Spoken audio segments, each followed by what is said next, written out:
Well, here we are on a Thursday. You've joined me on my channel to watch another cooking video. I'm so glad that you came, and I'm so glad to show you today that I am making cinnamon rolls. It is rainy outside. It's been rainy and a little bit chilly all day, all week actually, and it just feels right to have some smell of cinnamon rolls baking in my kitchen.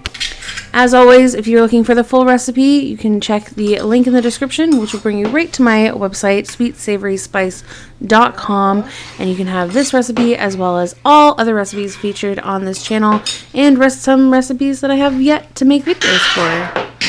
But today we're here starting with a very basic dough recipe.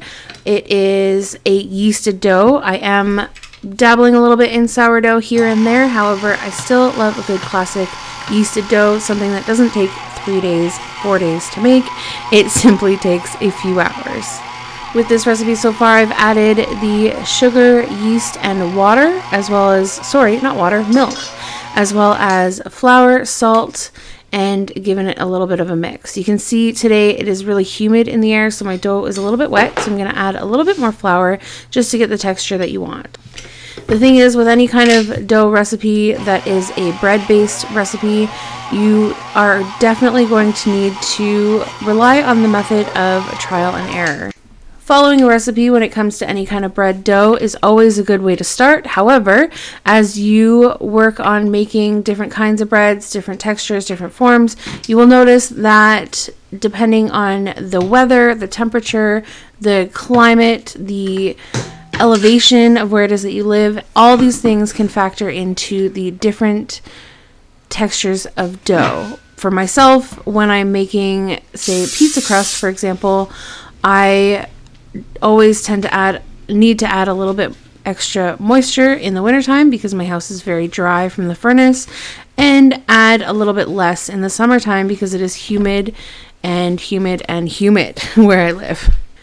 With this recipe, you can allow the stand mixer to do a lot of the muscle work for you, but I always recommend doing a little bit of hand kneading at the end just to smooth the dough out, and gives you a good example of how it is that it feels. You can feel it tightening under your fingers. You can see that the fingerprint is not bouncing back quickly, but it is starting to spring back a little bit, and that's about the texture that you want. This is a very soft dough. You will find that it literally just feels like putty in your fingers. You're going to cover that dough with saran wrap and allow it to rest for about an hour. In the meantime, we're going to spray down our cooking sheet so that nothing sticks. We are talking about a very sticky, icky dough here. And I'm also going to go ahead and make the cinnamon filling. So I melted the butter just a little bit, melted just enough to soften everything up and make it a little bit liquidy. You don't necessarily need to melt it to the point where it's bubbling. Add some brown sugar and some cinnamon and give that a really good mix. Make sure it's all combined. You can see I am barely measuring. I'm just kind of going with my heart here. If you want exact measurements, you can definitely, like I said, check out the description below. But this is one of those things with the actual dough itself, you want to go with measurements for the most part. Like I said earlier, if you wanted to add more moisture or extra flour, that is depending on the day. But with the filling, you can really just eyeball that sucker and get it done the way that you want it to, because it's not really going to affect much, except it's going to taste more or less like cinnamon. So it really is play it by heart kind of a thing. Once the dough has risen for about an hour, you'll notice this dough doesn't necessarily poof up as dramatically as, say, you were to make a sandwich loaf, which is okay because we're going to bring it down. You really just need it to rest and have all the ingredients kind of combine and start that yeast activating process.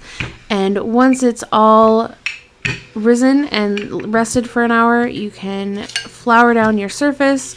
Roll out that dough as thinly and as evenly as possible. Try to get a long rectangle, I would say about 24 inches by 12 inches, sort of a thing. And then we're going to spread that filling all over the inside. Just dollop it all over and then use the back of a spoon to spread it. Get it as close to the edges as possible, especially the side edges, the top and bottom. You can leave a little bit of a gap just so that it doesn't leak out the seam when you do roll it up. but make sure that you get it to the side edges, because those are cinnamon rolls all on their own, and you don't want them to be a roll without the cinnamon part.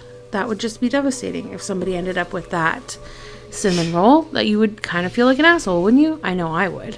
While I'm spreading all this out, I just want to say a big thank you for all of my subscribers so far.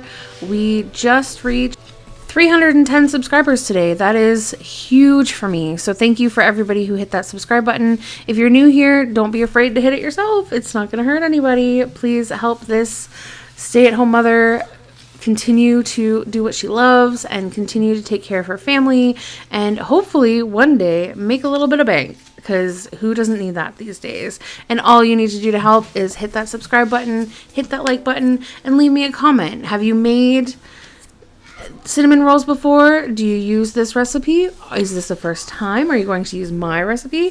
Please let me know what your favorite things to bake in the oven are in the middle of a rainy day.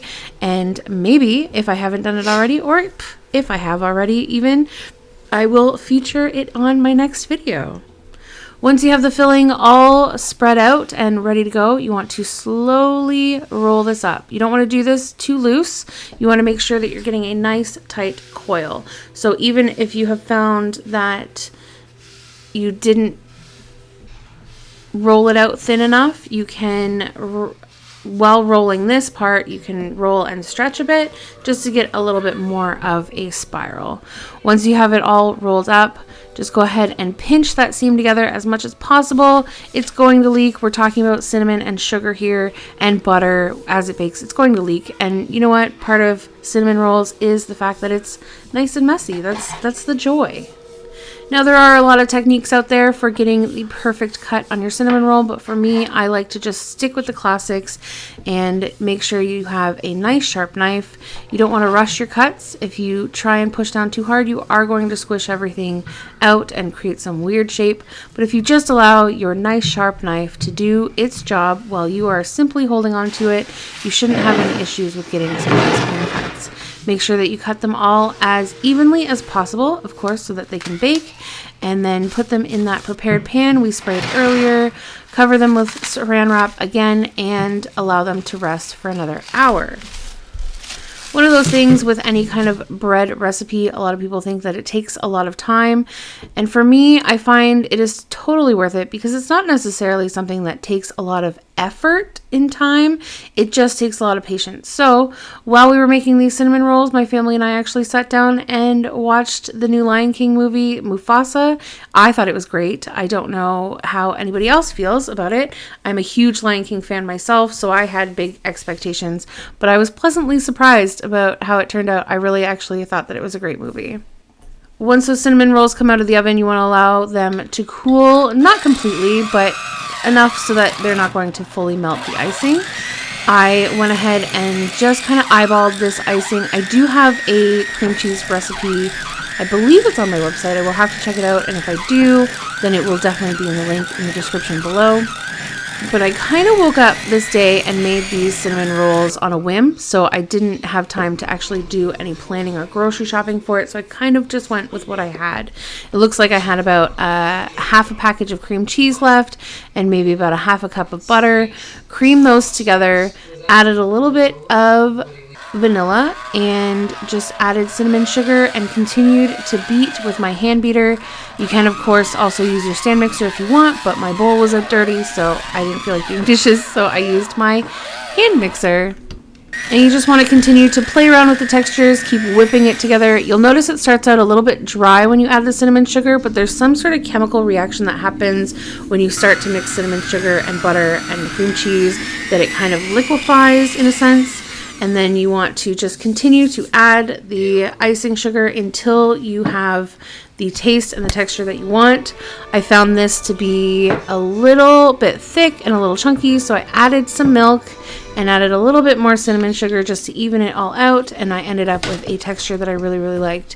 The cream cheese that I used was sitting in the fridge for a little while. It was not expired. It had not gone bad, but if you use blocks of cream cheese, you know that they do tend to get a little bit drier if they sit in the fridge. So that is why you're seeing chunks in my icing. It's nothing. It's actually ended up tasting really good because you could differentiate the taste of the cream cheese on the frosting. But if you have fresh cream cheese, you shouldn't end up with these lumps. Either way, I didn't find it to be deterring at all, because once you put it on the semi-warm cinnamon rolls, it just kind of melts right into it anyway. And then you want to go ahead and dollop that icing right on top. Try to get every cinnamon roll nice and covered. You'll see when they baked, they kind of poofed up a little bit. Now that they've cooled, they've settled down a little and they've evened out. You can add the icing sugar using a piping bag if you want to be fancy. But for me and my family, we like the rustic home feel. So we just, also the rustic home laziness. And we just add the icing sugar right on top. Spread it out as evenly as possible. I think I actually even made more icing than I needed, which is not a bad thing, I guess. And yeah, I just went ahead and spread it all over and then tasted the Tasty Bite. These cinnamon rolls are actually also very delicious without icing at all if you're not really feeling the super sweet tooth. So definitely let me know, are you an iced cinnamon roll or a non-iced cinnamon roll kind of a person? Sticky buns are also an option with this, but I have not actually made sticky ones before, but that is definitely something that is in my future because they just look delicious. And that's just about it. Now all you need to do is grab yourself a plate and a fork and nice warm blanket, sit your ass on the couch, watch a cozy movie, eat a cozy snack, and enjoy your life. Everybody needs a cinnamon roll once in a while, and now you can make them from scratch and really impress your friends and family. And if you think that this is something that you cannot accomplish, let me tell you, if I can accomplish it, you can definitely accomplish it. You're talking to a girl who used to burn Kraft Dinner mac and cheese. So thank you guys so much for watching. I hope you enjoyed this video. If you did, don't forget to subscribe, hit that bell so you don't miss any other future videos. And I hope you guys get to baking and let me know what you would like to see in my next video.